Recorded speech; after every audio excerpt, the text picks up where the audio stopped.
Welcome back to Real Talk with Dave and Cordell, where we continue to bring you the finest movie reviews on the web. Now today we are tackling the newest hero to come out of the Marvel Cineverse, the mighty Thor. With direction from Ken Branagh and a cosmically star-studded cast, we're going to find out if Marvel can get lightning to strike twice with their God of Thunder. Now here at Real Talk, Cordell and I have a unique way of rating movies. To help you decide if a movie is right for you, we've broken it down into 3 categories. Why would I see it? Would I stay? And would I see it again? Now in each category, a movie is awarded a particular item.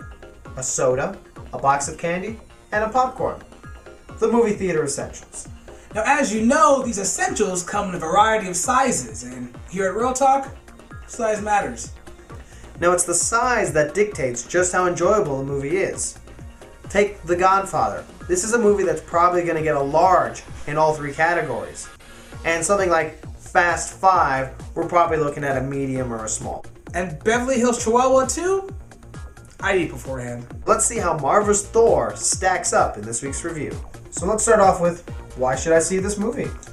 The first reason is that Thor is the newest movie put out by Marvel Studios, which is quickly becoming a cinematic juggernaut, turning his beloved comic book characters into first-rate movie icons. Now they've had huge success with their Iron Man films, and are probably looking to duplicate that with Thor. Another reason is to see if the director, Kenneth Branagh, can shed his Shakespearean shadow and make a movie that does not rely on iambic pentameter to be successful. Even though Branagh has yet to try his luck with a blockbuster, this man has cut his teeth on some of the finest stories of all time. Our final reason is the cast, and Thor has both bases covered. For you ladies, we've got a very well-fit looking Chris Hemsworth. And gentlemen, we have Natalie Portman, fresh off her Academy Award win in Black Swan.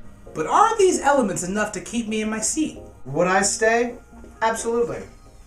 Thor may not be the best movie out, but it's certainly no slouch. It's worth seeing just for the inevitable Avengers plug. But Thor is not without its shortcomings. Now, if there's one thing I hate in a movie, it's the unnecessary character that are solely to provide comic relief. This is going on Facebook, smile. This adds an unbelievable amount of cheese to a movie that really needs to have none at all. Thor is already a fantastical character, one that audiences may have trouble grasping to, so adding such B-movie fare is unwarranted and distracting. And sadly, this is the case in most of the scenes on Earth. Whenever our God of Thunder is out of his element, the movie loses most of its luster. But I feel the scenes that take place elsewhere really help to bring those issues out of the light. I mean, all the Asgardian scenes keep you riveted, and the actors there help with that. I mean, Anthony Hopkins as Odin, the man is an unstoppable force of acting prowess. And even newcomer Tom Hiddleston really hits his portrayal of the mischievous Loki out of the park. But as mentioned, our Earthbound characters leave much to be desired. Natalie Portman is an Academy Award-winning actress and an all-around favorite for the movie-going public. But her talents are misused here. Reminiscent of the dryness we saw in the Star Wars prequels, Jane Foster is a stock female character, with little or no depth, and her relationship with Thor, though inevitable, seemed rushed and without the way of grand romance. Certainly nothing Shakespearean about the way they fell into each other's arms. But the one thing the movie does right is its action. The mighty Thor and his Warriors 3 are always great to see doing battle, whether it's with the Asgardian destroyer or the fearsome army of frost giants. We love to see our hero hammer away his foes. Though fortunately, Thor did not fall into the same trap that Iron Man 2 did, giving the audience too much to handle. Sadly, the audience didn't get enough to chew on with Thor, and the movie suffered because of it. So, would I see it again? Yes and no. The yes is pretty straightforward. This was a fun movie, made all the more so in the theater. I mean, action-packed and optional 3D? That spells out a pretty good weekend in my book. Plus, another good reason is some pre-gaming for the new Avengers movie, and to take a good long look at that after-credits tie-in scene. No.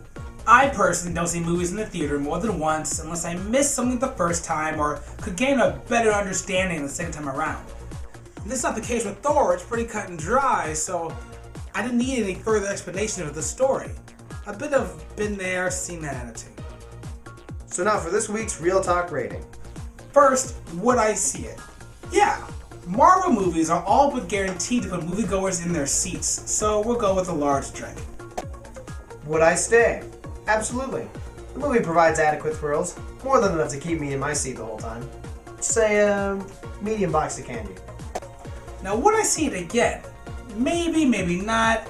I mean, nothing against the movie personally, but I don't see myself spending another $15.50 for it in the theater, so we'll go with a small popcorn. So that wraps up this week's review of Marvel's Thor. Be sure to join us next time when Cordell and I continue to bring you the best reviews on the web. And remember, if you guys have any questions, comments, concerns, feel free to drop Dave or myself an email. So until next time, see you at the theater.